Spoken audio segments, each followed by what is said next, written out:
이런 이야기가 있습니다. 50점짜리 남자와 또 50점짜리 여자가 서로 만나 하나를 이루어 100점짜리를 만들어가는 것, 이것이 결혼 생활이다라는 이야기죠. 그럼 50점짜리 남자와 여자가 만나서 100점짜리 인생을 만들어 간다라는 거, 굉장히 좀 멋있는 말 아닙니까? 대개 결혼을 앞둔 사람들이 서로의 부족한 부분들을 보완하고 또 서로 아끼고 사랑하면서 살아갈 것을 다짐하는 가운데 결혼 생활을 시작하지 않습니까? 근데 실제로 결혼 생활을 해보면 어떻습니까? 상대의 장점들은 잘 보이지 않고 단점만 보이죠. 조금 다르게 표현해서 결혼 생활은 연애 생활을 할 때 가졌던 환상은 다 깨어지고 현실을 그대로 받아들이지 않고 내 고집만 주장하게 된다면 결코 하나된 결혼 생활을 이루어갈 수 없습니다. 결혼은 연애와 다른 것 아닙니까? 결혼한 부부는 예전과는 전혀 다른 방식으로 서로를 이해하며 살아가는 법을 배워야 됩니다. 지금까지 단식 경기만 펼쳐왔다라고 한다면 결혼 생활은 이제 둘이 하나가 되어서 복식 경기를 펼쳐나가는 것, 그것이 결혼 생활입니다. 부부는 서로 의사소통하는 법을 배워야 되고 또 상대방의 마음을 읽을 수 있는 법도 함께 배워야 됩니다. 귀찮아도 무슨 일이라도 함께 하는 것, 서로 돕고 섬기면서 함께 세워져 가는 것을 실천해야 됩니다. 그러지 않고 계속해서 자기 주장만, 자기 입장에서만 생각하고 자기 고집을 피웠다가는 그 부부관계는 말 그대로 시들해지게 될 것이고, 그리고 그 가정 역시도 병들게 되지 않겠습니까? 이러한 원리는 신앙생활에서도 마찬가지라 할 수 있습니다. 신앙생활은 마치 남녀가 결혼을 하는 것과 같다 할 수 있습니다. 하나님을 모를 때에는 지금까지는 내 혼자서 내 생각대로, 내 주관대로, 내 가치관을 쫓아 살아왔지만 이제부터는, 즉 주님을 만난 이후부터는 하나님과 함께 하나님 뜻대로 살아가는 것이 신앙생활입니다. 다들 공감하시겠지만 우리가 처음 신앙생활 할 때에는 하나님께서 우리들 가운데 많은 은혜들을 그냥 거저 주시기 때문에 처음 결혼 생활을 시작하는 신혼부부처럼 마냥 즐겁고 마냥 행복하고 마냥 좋은 일들로 가득합니다. 근데 이제 시간이 점점 지나면서 하나님은 우리가 입을 벌린 채 그냥 그저 받아먹는 초보적인 신앙생활이 아니라 스스로 하나님의 은혜를 찾아먹는, 하나님 앞에 기도하며 또 말씀을 읽고 묵상하며 하나님을 알아감으로 하나님이 우리에게 부어주신 은혜들을 찾아가는 그런 신앙인들이 되기를 원하십니다. 그럴 때 우리에게 필요한 것이 순종입니다. 하나님은 우리의 믿음의 연수가 깊어지면 깊어질수록 우리에게 순종하는 믿음을 요구하신다라는 거죠. 사실 우리 입장에서는 그냥 처음 신앙생활 했을 때처럼 편안하게 그저 주시는 은혜만 입을 벌린 채 받아 먹고 싶은 마음이 간절한데, 하나님 입장에서는 하나님께서 원하시는 대로 순종하는 삶을 살기를 원하십니다. 하나님의 뜻을 추구하며 하나님 앞에 간절히 기도함을 통해서 하나님과 함께하는 삶, 하나님은 우리에게 그것을 원하시는데 사실 현실적으로 그런 삶을 살아가는 것이 결코 쉽지 않습니다. 그러다 보니까 신앙생활을 하면서도 한눈을 팔게 되고 세상을 향해서 달려나가게 됩니다. 그러면 어느덧 우리도 모르는 사이에 하나님과의 관계가, 하나님과의 대화가 중단되어지게 되고 그 생활들이 길어지다 보면 신앙생활이 참 무미건조하게 바뀌게 되는 것을 경험하게 됩니다. 결국 그렇게 되면 병든 신앙, 죽은 신앙으로 전락하고 마는 것이죠. 오늘부터 우리가 살펴보게 될 이 말라기서 말씀은 이처럼 하나님의 은혜 가운데 신앙생활을 시작했다가 하나님과의 대화가 중단되어지고 은혜마저도 차단되어진 채 말 그대로 무미건조하게 된 삶을 살아가는 유다 백성들에게 주신 일종의 경고의 말씀이다라고 보시면 되겠습니다. 책의 제목에서도 알 수 있듯이 말라기서 말씀은 말라기라는 선지자가 기록한 말씀입니다. 근데 이 말라기 선지자는 느헤미야와 같은 시대를 살았던 사람입니다. 느헤미야. 느헤미야는 우리가 일전에 그 수요 기도의 시간에 살펴봤던 사람이기도 한데, 여러분 느헤미야 시대 때 있었던 다양한 사건 중에서 가장 중요한 사건이 어떤 사건이었습니까? 성전을 재건하고 무너진 성벽을 새로 쌓는 것, 그것 아니었습니까? 바벨론에 포로로 끌려갔다가 페르시아가 바벨론을 무너뜨리고 새로 정권을 차지한 페르시아가 펼쳤던 그 정책에 따라서 포로가 다시 귀환하게 되었습니다. 그렇게 돌아왔던 이스라엘 백성들이 제일 먼저 시작했던 일이 성전을 건축하는 일 아니겠습니까? 주변에 해방 때문에 큰 어려움을 겪기는 했지만 그럼에도 불구하고 그들은 하나님의 은혜 가운데 성전을 짓는 일을 마무리했습니다. 힘들게 성벽 재건도 마쳤습니다. 이제 그렇게 그들이 소원하고 그렇게 어렵게 성전을 다 지었기 때문에 이제 그들 생각 속에는 우리가 성전을 다 지었기 때문에 하나님께서 다시 이곳 가운데 찾아오셔서 우리에게 많은 복들을 내려주시겠지.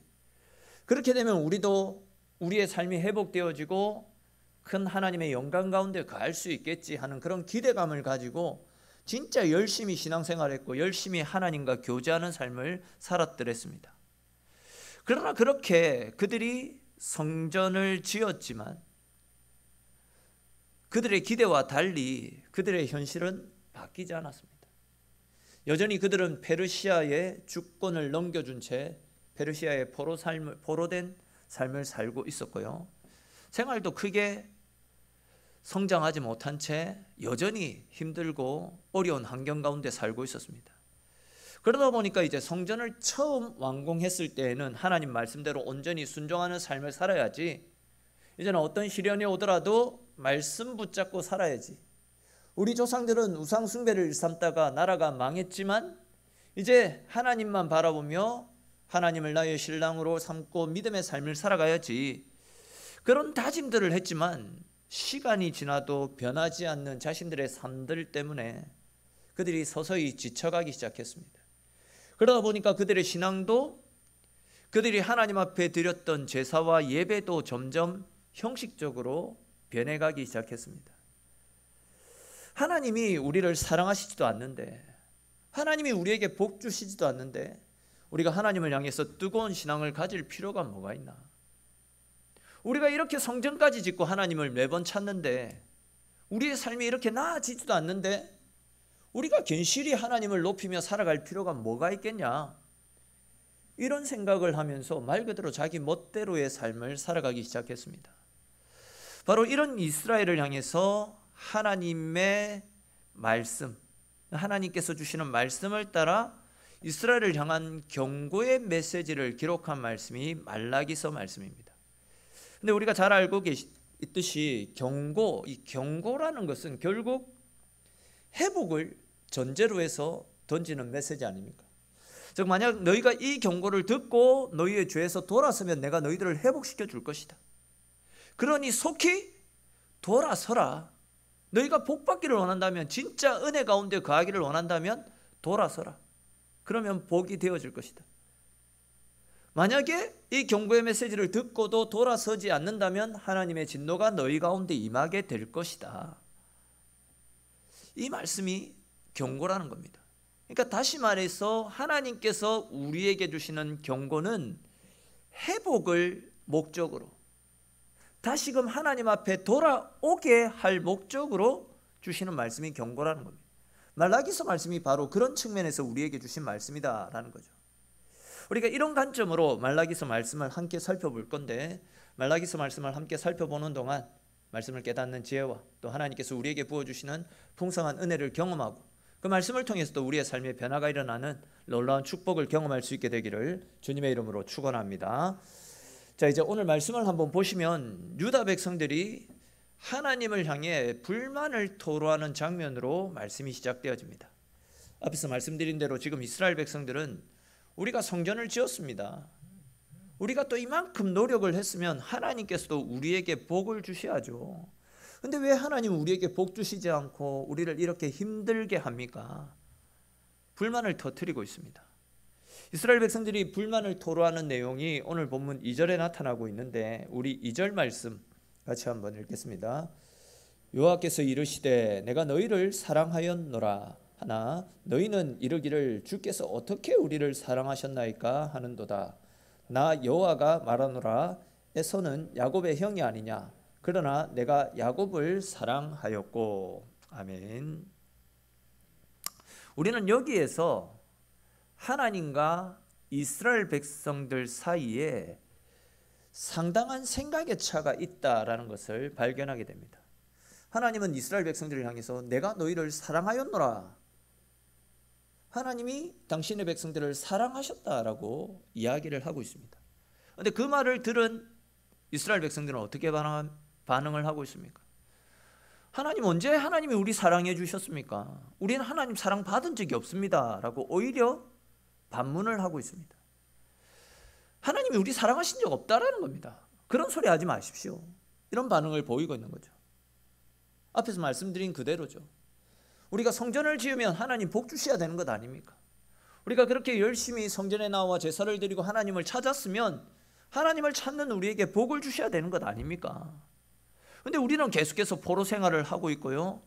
계속해서 우리는 삶의 궁핍함을 느끼고 있습니다. 과연 그런데도 하나님 우리를 사랑하신다라고 말씀하실 수 있는 것입니까? 그러니까 이제 이 말씀은 하나님은 이스라엘을 사랑하신다라고 말씀하시는데 정작 그들은 그 사랑을 느끼지 못하고 있다라는 거죠. 이 말씀을 조금 다른 각도에서 생각해 보면 하나님께서 생각하시는 사랑과 이스라엘 백성들이 생각하는 사랑에 뭔가 큰 차이가 있다라는 것을 알 수 있습니다. 자, 그렇다면 여러분, 하나님께서 우리를 사랑하신다라는 그 사랑, 하나님이 말씀하시는 사랑은 과연 무엇이겠습니까? 그것은 부부 간의 사랑처럼 서로를 깊이 알아가는 사랑을 이야기합니다. 물질적이고 현실적인 사랑이라기보다는 정신적이고 그리고 품어주시는 사랑을 이야기하는 것이죠. 즉 전에는 혼자 하던 일들을 이제는 주님과 더불어 함께하는 겁니다. 하나님이 이스라엘을 사랑하신다라는 것은 이스라엘과 하나님이 따로 떨어진 삶을 살아가는 것이 아니라 이스라엘을 지키시며 이스라엘을 바라보시며 이스라엘과 동행해 주시겠다라는 그런 뜻입니다. 그런데 이제 이스라엘이 생각했던 사랑은 눈에 띄는 뭔가가 있어야 됩니다. 물질적이고 현실적인 축복이 뒤따라야지만 사랑받는 것이다 라고 생각합니다. 즉 하나님께서 사랑하신다면 우리의 집이 얼마나 더 넓어졌는가? 재산이 얼마나 더 늘어났는가? 내가 세상에서 얼마나 더 큰 영향력을 행사하며 힘과 권세를 누리고 있는가? 이 기준으로만 하나님의 사랑을 평가하려고 했다라는 겁니다. 그 기준을 바탕으로 이스라엘 백성들은 하나님께서 우리를 속였다. 하나님은 절대 우리를 사랑하신 적이 없다. 말로만 사랑하시지 우리는 하나님의 사랑을 느껴보지 못했다. 이런 결론을 내렸던 겁니다. 그러니까 이제 2절에 나타나고 있는 주께서 어떻게 우리를 사랑하셨습니까? 라는 말에는 하나님 사랑을 믿지 못하겠다. 하나님에 대한 원망과 불평을 깔고서 하는 이야기입니다. 또한 그렇지 않아도 언젠가는 한번 따져보려고 했는데 잘 됐다. 하나님 한번 따져봅시다. 대놓고 한번 이야기해 봅시다. 이런 반항적인 성격으로 이 이야기를 지금 하고 있다는 겁니다. 근데 여러분 어떻습니까? 하나님의 사랑은 물질적이고 현세적인 축복이 아니지 않습니까? 하나님이 말씀하시는 사랑은 점점 하나님을 깊이 알아가고 모든 삶을 하나님과 함께하는 것. 하나님이 주시는 위로와 평안을 누리며 그 위로와 평안을 통해서 지금 현재 우리가 겪고 있는 삶의 문제들을 하나씩 해결해 나가는 것. 이런 일들을 이야기하는 거죠. 그러니까 하나님의 사랑은 물질적인 것이 아니다라는 겁니다. 하나님과 환상적인 콤비가 되어서 하나님과 함께 생활하고 하나님과 같이 밥 먹고 하나님과 함께 일을 하고 하나님과 함께 공부하고 직장 생활하고. 여러분 보이지 않는 하나님과 어떻게 모든 일을 같이 할 수 있겠습니까? 하나님의 말씀을 품고 성령의 인도를 따라 살아가게 되면 하나님이 언제나 우리 속에 함께 하시면서 하나님과 함께하며 삶을 살 수 있게 된다라는 겁니다. 늘 이런 생각을 품고 매사에 하나님, 이 일은 어떻게 풀면 되겠습니까? 저 문제는 어떻게 해결하면 되겠습니까? 하나님, 지금 내가 세상의 삶의 질구에 짓눌려 있는데 하나님 내게 찾아오셔서 나를 위로하시고 내게 힘을 주십시오라고 하나님께서 우리에게 주신 말씀을 근거로 날마다 하나님 앞에 기도하고 또 하나님의 말씀 앞에 순종하며 살아가는 것, 그것이 바로 하나님과 함께하는 것이고 하나님께서 우리에게 원하시는 사랑의 방법이다라는 것이죠. 근데 이제 이스라엘 백성들은 하나님의 사랑을 계속 물질적인 어떤 것으로만 생각하다 보니까 하나님, 우리를 언제 사랑하셨습니까? 하나님 왜 사기를 치십니까? 이런 말도 안 되는 반응을 보였던 것 아니겠습니까? 여러분, 우리 같은 사람들이 어떻게 하나님의 백성이 될 수 있겠습니까? 오전에도 제가 우스개 이야기로 했지만 진짜 잘난 사람, 똑똑한 사람, 뭔가 특별한 사람들, 그런 사람을 골라서 하나님의 자녀 삼아 주신다라고 한다면 우리 중 그 누구도 하나님의 백성이 될 만한 자격이 없습니다. 진짜 우리는 원래 하나님과 원수였고 사탄의 권세 아래 묶여있던 사탄의 자식들 아닙니까? 말 그대로 우리는 전혀 하나님의 사랑을 받을 만한 어떤 자격이 없는 사람들이었습니다. 이런 우리가 뭐가 예쁘다고 우리를 택하시고 사랑해 주셨습니까? 더군다나 세상에는 진짜 나보다 멋지고 나보다 잘나고 나보다 많이 가져 있고 나보다 똑똑한 사람들, 세상적으로 내세울 것이 많은 사람들이 굉장히 많이 있는데 그들은 가만히 세상 가운데 가만히 내버려 두시고 본래보다 못한 나를 택하시고 불순종하는 나를 택하셔서 이런 나를 살리기 위해서 독생자 아들까지 내어주시지 않았습니까? 여러분, 이건 아무리 생각해봐도 내가 하나님으로부터 받은 사랑은 말로 형용할 수도 없고 어떻게 우리의 노력으로 갚아드리려고 해도 갚아드릴 수 없는 엄청난 은혜이고 사랑입니다. 내가 하나님의 백성 되고 하나님의 자녀가 된 것만, 그것만 해도 내가 하나님으로부터 엄청난 사랑을 받아 누리고 있다라는 겁니다. 내가 하나님께 받은 구원의 은혜들을 생각할 때 늘 우리는 감사해도 모자랄 판인데 이거 달라 저거 달라 우리는 하나님께 요구만 하며 살아갑니다. 그리고 내가 원하는 것, 내가 생각하는 대로 내 삶이 진행되어지지 않을 때는 하나님 진짜 너무하신 거 아닙니까?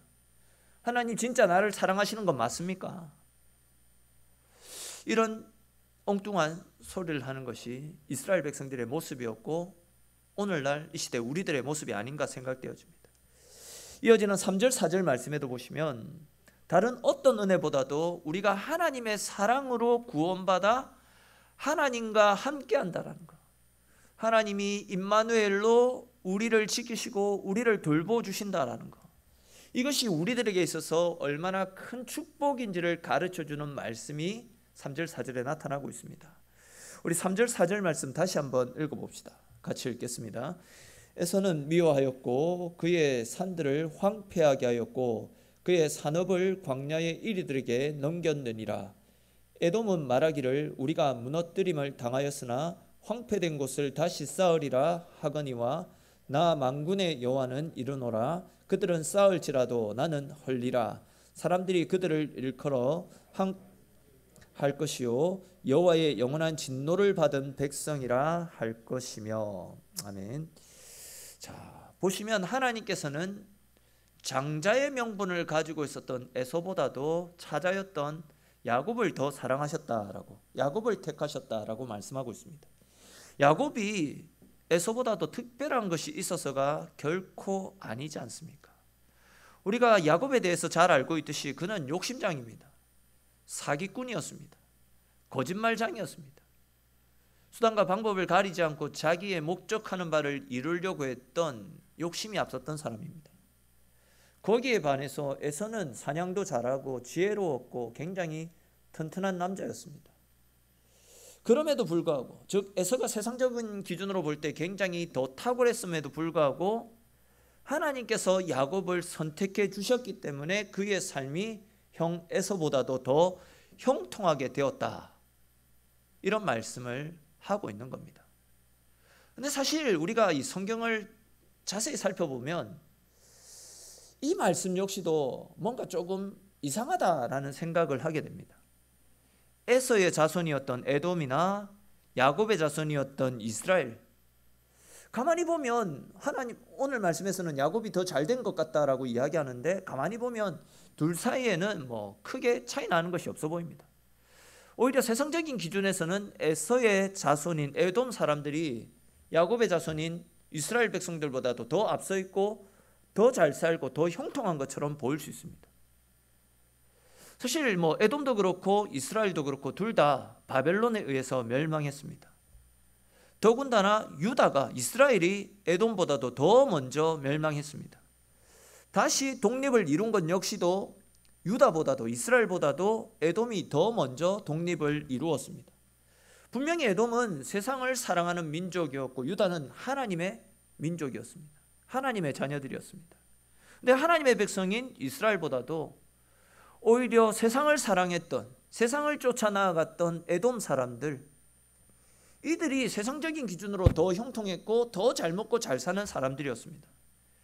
게다가 이 에돔은요, 이스라엘이 존재하는 동안 계속해서 이스라엘 백성들을 괴롭혔고 못 살게 굴었던 사람들이었습니다. 군사력도 앞서 있었고 문화적으로도 경제적으로도 훨씬 부유하게 살고 있었습니다. 더군다나 그들은 이스라엘을 향해서 봐라, 하나님 믿지 않아도 너희들보다 더 잘 먹고 더 잘 산다, 이런 말들로 수시로 이스라엘을 조롱하고 비난하고 욕하기에 이르렀습니다. 상황이 이렇다 보니까 이스라엘 백성들은 하나님에 대해서 더 많은 불만을 품지 않았겠습니까?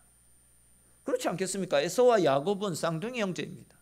야곱의 경우에는 하나님께서 그를 부르시면서 나는 너의 조상 아브라함과 이삭의 하나님이다. 내가 너의 조상 아브라함에게 약속한 것과 같이 너로 큰 민족을 이루게 할 것이고 온 천하가 너의 씨로 말미암아 복을 얻게 할 것이다. 내가 너희와 항상 함께해서 천하 만민들 중에서 가장 큰 복을 줄 것이다. 그렇게 약속을 했던 민족이 이스라엘 민족 아닙니까? 반면 에서는요, 늘 이방 여인들과 어울려 다니면서 이방의 풍습을 쫓아 살았던 사람입니다. 그로 인해서 그의 부모들에게 항상 근심과 걱정을 끼쳤던 인물이 이 에서였습니다. 근데 큰 민족을 이루게 될 것이다 라는 약속을 받았던 이 야곱의 후손보다도 오히려 근심 걱정거리였던 에서의 후손들이, 에돔의 자손들이 경제적으로 군사적으로 이스라엘보다도 훨씬 더 앞서 있고, 그러면서 이스라엘을 조롱하고 있는 상황입니다. 계속 괴롭혔습니다. 그러다 보니까 지금 말씀에 나타나고 있는 약속들과는 전혀 다른 방향으로 흘러가고 있다 보니까 유다 백성들은, 이스라엘 백성들은 항상 괴로울 수밖에 없었던 거죠. 하나님 진짜 살아계신 것 맞나? 이런 의심들이 그들의 삶을 계속 짓누르고 있었습니다. 근데 이제 이런 이스라엘 백성들을 향해서 하나님께서 하셨던 말씀은 에서를 선택하지 않았다, 야곱을 선택했다라고 말씀합니다. 그렇기 때문에 에서의 후손인 에돔이 앞서가는 것 같고 또 그들이 너희들보다 형통한 것 같아도 결국은 그들이 쌓아 올렸던 모든 것들이 다 허물어지게 될 것이다. 에돔은 세상적으로 모든 것을 다 가지고 있는 것 같아도 하나님이 한마디만 하시면, 하나님이 바람을 후 하고 한 번만 불어버리시면 한순간에 다 사라지고 말 것이다 라고 이야기합니다. 그러나 그에 비해서 이스라엘은 다르다라고 이야기합니다. 지금은 볼품없고 연약하지만 부르짖기만 하면, 하나님 앞에서 그들의 믿음을 바르게 세워가기만 하면 언제든지 부흥할 수 있을 것이고 언제든지 위대한 하나님의 구원의 역사를 경험하게 될 것이다. 이 말씀을 오늘 본문 가운데 하고 있습니다. 그리고 이스라엘을 향한 하나님의 이 예언의 말씀이 실제로 있는 그대로 이루어지지 않았습니까? 실제로 에돔은 말라기 시대 이후에 자취를 감추어 버렸습니다. 완전히 멸망했습니다.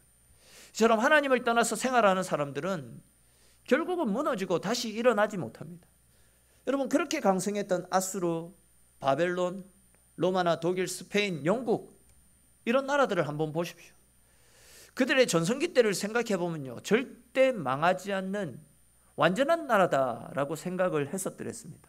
로마는 태양으로 불렸고 스페인에게는 무적 함대가 있었습니다. 영국은 절대 해가 지지 않는 나라라는 평가를 받았더랬습니다. 근데 지금은 어떻습니까? 그때의 영광이 다 사라져 버렸습니다. 이것은 지금 이 시대의 기업들도 마찬가지입니다. 한번 부도가 나면 다시 일어나지 못하는 경우들이 허다합니다. 그러나 하나님이 함께 하시는 하나님의 백성들, 성령께서 임재하시는 하나님의 교회는 그렇지 않습니다. 아무리 피폐하고 아무리 중병이 들어서 넘어져 있다 할지라도 하나님의 성령이 한번 불어오시고 성령의 권능으로 가득 충만하게 채워지게 될 때 넘어졌던 모든 사람들이 다시 일어나 하나님의 은혜 가운데 새롭게 일어나서 언제 그렇냐는 듯이 엄청난 하나님의 능력을 발휘할 수 있는 것, 그것이 하나님의 백성들인 우리들에게 약속하신 하나님의 축복입니다. 일어선다 할지라도 그냥 일어서는 것이 아닙니다. 성도 한 사람 한 사람이 과거에는 상상할 수도 없는 엄청난 능력으로 다시 일어나서 하나님의 위대한 일들을 감당하는 능력의 사람으로 새롭게 변화시켜 나가시는 것, 이것이 바로 하나님의 자녀들과 교회에게 허락하여 주신 하나님의 축복인 것입니다. 자, 그렇다면 여러분, 우리가 이러한 하나님의 은혜를 누리기 위해서, 하나님이 약속하신 성령의 은혜, 우리가 다시 일어날 수 있는 하나님의 위대한 힘을 맛보기 위해서 어떻게 해야 되겠습니까? 우리 읽지는 않았지만 6절 말씀을 한번 같이 읽어봅시다. 6절에 기록된 말씀 같이 한번 읽겠습니다. 내 이름을 멸시하는 제사장들아, 나 만군의 여호와가 너희에게 이르기를 아들은 그 아버지를, 종은 그 주인을 공경하나니 내가 아버지일진데 나를 공경함이 어디 있느냐? 내가 주인일진데 나를 두려워함이 어디 있느냐 하나 너희는 이르기를 우리가 어떻게 주의 이름을 멸시하였나이까 하는도다. 아멘. 이 말씀이 어떤 말씀이냐면, 아시듯이 자녀는 부모의 말을 따라야 됩니다. 또 종은 주인의 말에 무조건적으로 따라야 됩니다. 근데 이제 지금 하나님께서는 유다 백성들이 하나님의 자녀다라고 하면서도 하나님을 공경하지 않았다라고 이야기합니다. 하나님의 종이다라고 이야기하면서도 하나님을 두려워하지 않았고 하나님의 말씀에 순종하지 않고 그냥 자기 욕심을 쫓아 살아왔었다라고 책망하고 계십니다. 그러나 정작 그 책망을 들은 이스라엘은 전혀 그렇게 생각하지 않고 있습니다. 하나님은 너희가 내 말을 듣지 않았다라고 이야기하시는데 이스라엘은 전혀 그렇게 한 적이 없는데요, 이런 이야기를 하고 있습니다. 여러분, 이런 차이가 어디에서 비롯되어지겠습니까?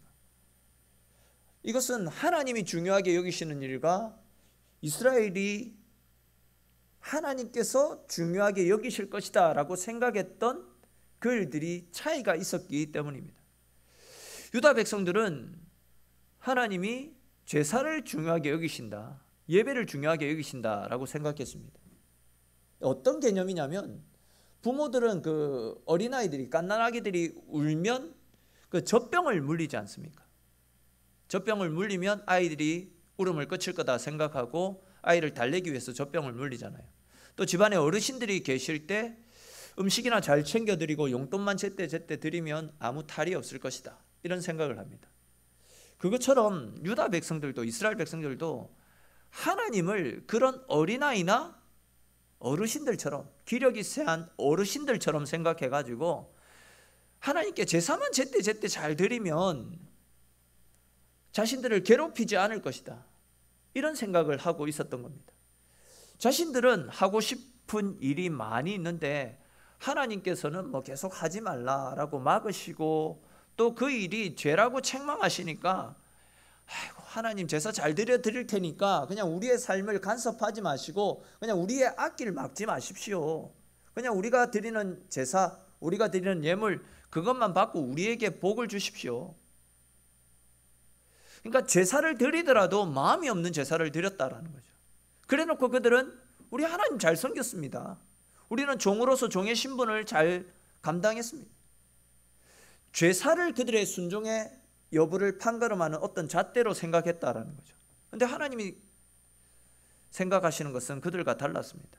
그들이 제사를 잘 드리는 것보다도 하나님은 마음으로 하나님을 아버지로 삼고 주인으로 여기는 삶, 그런 삶을 원하셨다라는 거죠. 아버지를 사랑하고 공경하는 자녀의 자세로 나오고 주인에게 순종하기 위해서 경청하는 종의 자세, 우리의 마음이 하나님 앞에 바로 서는 것을 원하셨다는 거죠. 그러니까 눈으로 드러나는 어떤 행위보다도 우리의 마음을 드리는 헌신, 마음으로 주님을 따르는, 마음을 드리는 섬김의 자세를 원하셨다라는 겁니다. 다시 말해서 하나님은 유다 백성들이 자신의 욕심대로 세상에 살아가는 어리석은 인생들이 아니라 하나님의 자녀로서, 하나님의 종으로서 하나님 말씀을 판단 기준으로 삼고 그 말씀을 따라 살아가는 삶, 그런 삶을 원하셨다는 거죠. 형식적인 제사에 만족하는 것이 아니라 삶을 통해서 하나님의 주인 되심을 인정하고 아무리 세상이 어지러워도 말씀에서 이야기하는 대로, 말씀이 우리에게 약속하신 것이 내 삶 가운데서 그대로 이루어질 것을 믿고 믿음 가운데 살아가는 삶, 하나님은 그런 삶을 원하셨다라는 거죠. 근데 이스라엘 백성들은 그러한 하나님의 마음을 모른 채 그냥 세상에서는 뭐 아무렇게나 자기 하고 싶은 대로 살아가다가 그냥 성전에 나와서 제사를 드렸으니까 우리는 우리 할 바를, 우리 도리를 다 했다. 그러니 하나님께서 우리에게 복 주시고 은혜를 주셔야 되는 것 아닌가. 제사 드렸으니까 하나님 우리에게 복 주십시오. 우리가 올려드렸으니 우리가 드린 것 하나님 내려주십시오. 이런 생각을 했다라는 겁니다. 근데 하나님은 너희의 마음이 없는 것, 너희의 중심이 없는 것은 내가 받지 않겠다. 그런 마음으로 유다를, 이스라엘을 책망하셨고 그런 삶에서 속히 돌아올 것을 촉구하셨던 겁니다. 여러분, 오늘 본문의 말씀이 우리에게 주시는 말씀이 무엇입니까? 하나님은 인격적인 분이시다라는 겁니다. 하나님은 인격적인 분이시기 때문에 그 사랑을 물질적인 복으로 판단하지 말라라고 이야기합니다. 여러분, 만약에 남편이 월급이 올랐다라고 해가지고 반찬 한 가지를 더 해주고 더 많이 관심을 보여주고, 반면에 이제 월급이 깎였다라고 해가지고 남편을 무시하고 남편을 집에서 내쫓는 그런 아내들을 보신 적이 있습니까? 사랑하는 부부 사이라고 한다면 결코 그렇지 않습니다. 사랑하는 관계는 조건적으로 거래를 하는 그런 관계가 아니다라는 거죠. 즉 주고받고 따지고 이자를 챙기는 그런 관계가 아니다라는 겁니다. 우리의 진정한 복은 물질적으로 풍요해지는 것이 아니라 하나님을 더욱더 깊이 알아가고 하나님과 동행하는 것, 하나님과 동행하면서 오늘 현재 지금 이 순간 하나님과 함께함의 기쁨을 누리고 어두운 세상 가운데서도 하나님이 주시는 복으로 그 세상을 승리하며 살아가는 것, 어두운 가운데서도 빛을 보여주시는 그 빛을 따라서 한 걸음 한 걸음 주님과 동행하는 삶을 살아가는 것, 그것이 하나님이 우리에게 원하시는 삶이고 그것이 진짜 우리 그리스도인들이 마땅히 감당하며 살아가야 될 우리의 모습이다라고 말씀드릴 수 있습니다. 하나님과 동행하면서 그분의 말씀 앞에 순종하며 믿음으로 살아가게 될 때에 우리는 지금 현재 내 삶 가운데 우리와 함께 하시고 우리를 도우시는 하나님의 능력을 경험할 수 있게 되는 겁니다. 계속 말씀드렸듯이 신앙생활은 머리로 하는 것이 아닙니다. 신앙생활은 하나님이 기뻐하시는 자리로 내 삶을 옮겨가서 열심히 하나님 앞에 순종하고 말씀대로 살아가는 겁니다. 우리에게 말씀하시는 하나님의 말씀이 현실 불가능해 보이고 내 생각과 맞지 않는다 할지라도 말씀을 하셨으면 그 말씀 앞에 순종하고 그 말씀이 실제로 내 삶 가운데 이루어지는지 직접 부딪히고 넘어지더라도 함께 하시는 주님을 의지하고 다시금 일어서고 다시금 말씀을 따라 살아가는 거, 그런 삶을 하나님이 기뻐하신다라는 거죠. 말씀 앞에 순종하라고 하면 우리는 순종하면 됩니다. 기도하라라는 말씀을 주시면 우리는 기도의 자리에 있어야 되고, 광야 같은 세상 속에서 말씀에 귀를 기울이고 말씀의 인도를 따라 살아가라라고 말씀하신다면 그 말씀대로 살기 위해 우리 자신을 내리고 하나님의 말씀 앞에 우리 자신을 쳐서 순종하고 복종하는 그런 거룩한 몸부림들을 치면서 살아가야 된다라는 겁니다. 또 말씀을 가까이 하고 하나님과 동행하는 삶을 살아가라, 하나님이 그런 말씀을 주셨다라고 하면 말씀을 읽고 묵상하면서 하나님을 알아가는 시간들을 기울일 수 있어야 된다라는 겁니다. 말씀이 우리의 힘이고 능력이다라고 이야기하면서도 말씀을 읽는 노력들은 전혀 기울이지 않고, 말씀을 묵상하는 것, 말씀을 가까이 하기 위한 노력들은 전혀 기울이지 않는 것, 그래 놓고 말씀이 우리의 힘이 되어진다라는 하나님의 말씀의 복을, 말씀의 은혜를 누리겠다라는 거, 이거 어불성설 아닙니까? 모순이다 할 수 있습니다. 진짜 우리가 하나님의 은혜를, 말씀의 능력을 누리고 싶다라고 한다면 TV 보는 시간도 줄이고 스마트폰, 세상적인 문화, 세상적인 것과 함께하는 시간들을 줄여서 좀 더 말씀을 가까이 하고 하나님 앞에 기도하는 시간들을 더욱더 늘려가고 하나님께로 가까이 나아가는 그런 삶을 살아가야지 주님 주시는 은혜를 누릴 수 있는 것 아니겠습니까? 하나님은 계속해서 우리의 삶의 주인이 되시고 우리의 중심에서 우리의 삶을 컨트롤하기를 원하시는데 우리는 계속 세상적인 것들로 우리의 중심에 집어넣고 세상적인 것들로 우리의 삶을 체험으로 하나님을 우리의 삶 가운데서 밀어내고 있습니다. 오직 예수 그리스도로 충만할 때에 우리 인생도 충만해지고 예수님의 능력으로 살아가게 될 때 그 능력에 이끌려 우리 역시도 능력의 삶을 살 수 있는데 세상적인 것들을 계속해서 우리 가운데 집어넣다 보니까 하나님의 능력이, 주의 능력이 우리의 삶 가운데서 희석되어지고 마는 겁니다. 하나님의 은혜를 누릴 수 없게 되는 겁니다. 그런 삶을 살아가는데 어떻게 하나님 주시는 은혜와 복을 누릴 수 있겠습니까? 이제는 그런 삶에서 돌아서서 중심으로 하나님을 사랑하고 말로만이 아니라 너희의 삶을 통해서 하나님 사랑함을 실제로 보여줄 것을 오늘 말씀을 통해서 우리에게 전하고 있지 않습니까? 오늘 나눈 이 말씀들을 기억하시면서 이 말씀 앞에 철저하게 우리 자신을 한번 돌아보십시오. 내가 진짜 말로만 하나님을 주인으로 삼고 살고 있는지, 실제로 내 삶 가운데서 하나님을 주인으로 모시고 하나님과 동행하는 삶을 살고 있는지 말씀 앞에 우리 자신을 돌아보면서 하나님을 온전히 내 삶의 주인으로 모시고 언제나 말씀 앞에 순종하면서 언제나 하나님을 믿는 믿음으로 주님 주시는 은혜 속에 승리하며 살아가는 저와 여러분들의 삶이 될 수 있기를 주님의 이름으로 축원합니다. 우리 오늘 주신 말씀들을 생각하면서 한번 같이 기도드렸으면 좋겠습니다. 오늘 말씀에서 살폈듯이